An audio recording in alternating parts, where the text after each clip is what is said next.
Good day to my respected professors, my dear classmates, my other audiences, a pleasant day, everyone. Today, I am presenting our research about the comparative analysis of Sibilats volcano changes from 2013 to 2024 based on Landsat 8 imagery and with my fellow researchers,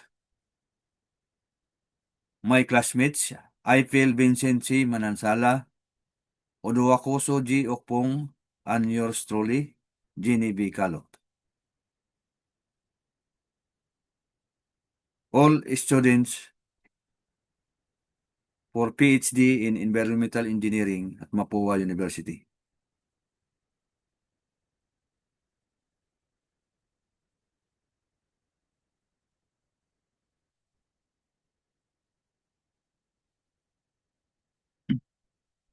Today, I'll be discussing our study on the Sibilos volcano, one of the most active and hazardous volcanoes located in Kamchatka, Russia.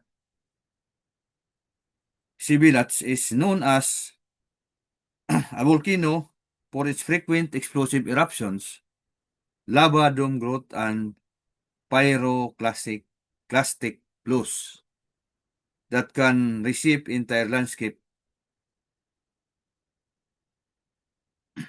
Given its remote location and constant activity, traditional ground-based monitoring is difficult.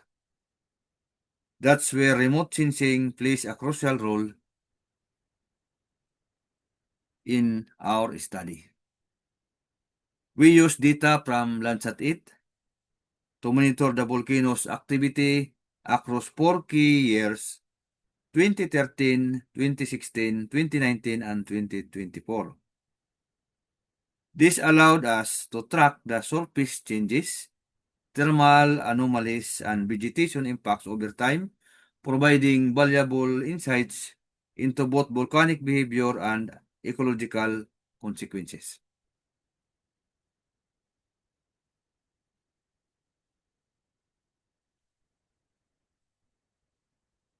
Let's now take a closer look at our study area and the data sources we use.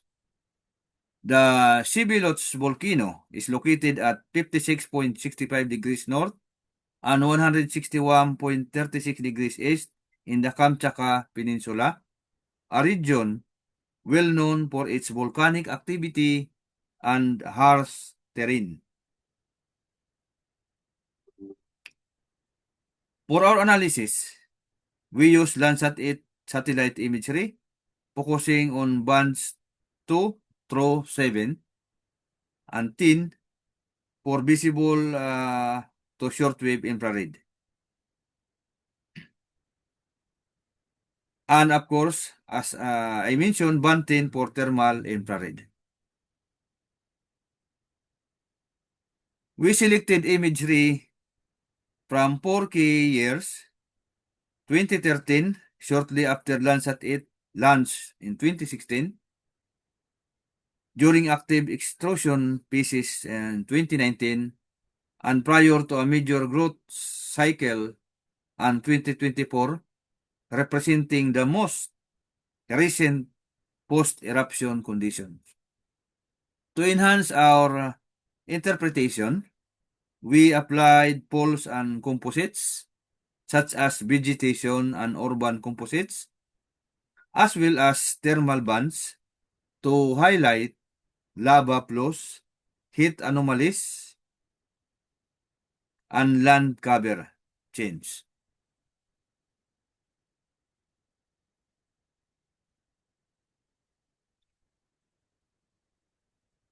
For this study, we applied 3 core techniques: image differencing, land cover classification, and vegetation index analysis. We use Indices like NDBI, EBI, EBI to sample ratio and CI green to assess vegetation health and stresses. Bond combinations help us visualize different pictures. Natural color 42 for terrain is WIR or SWIR 7-6-5 765 for lava and pyroclastic flows. Thermal band 0 for heat anomalies, as well as vegetation 652, urban 764, and land water 564 composites. These methods allowed us to detect key changes in volcanic activity and vegetation over time.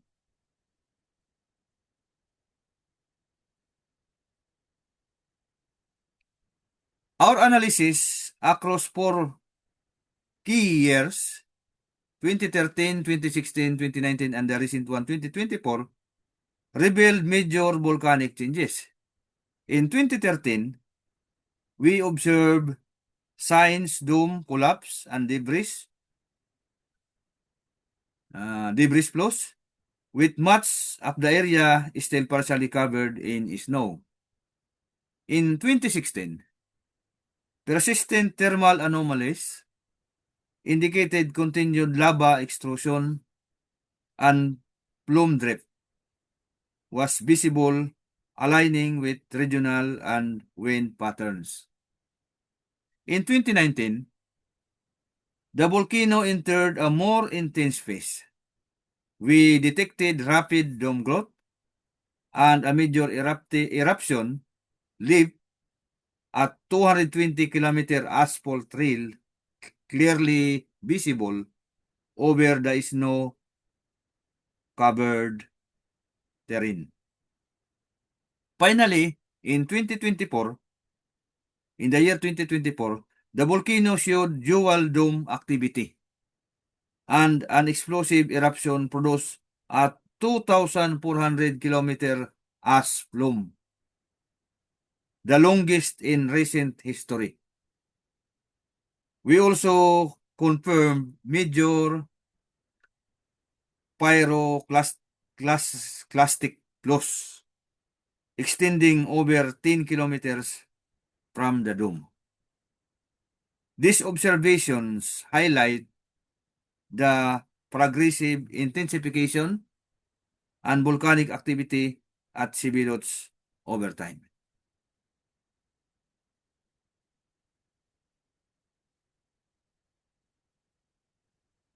Post-eruption for this Sibilos volcano, we observe a noticeable decline in NDBI, especially after the 2013 and 2023 events,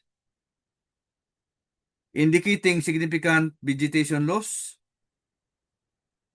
The CI green index, which is sensitive to chlorophyll content, dropped by 5 to 10% and showed slower recovery, especially in forested areas. We track regrowth using both NDBI and EBI, which reveal that vegetation recovery typically begins within 6 to 12 months. Although full restoration may take longer in severely impacted zones.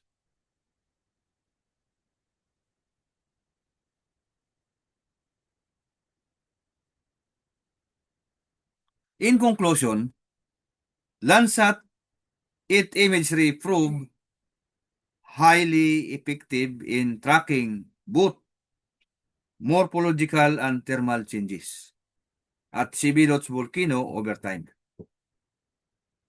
The volcano showed consistent lava dome expansion and overall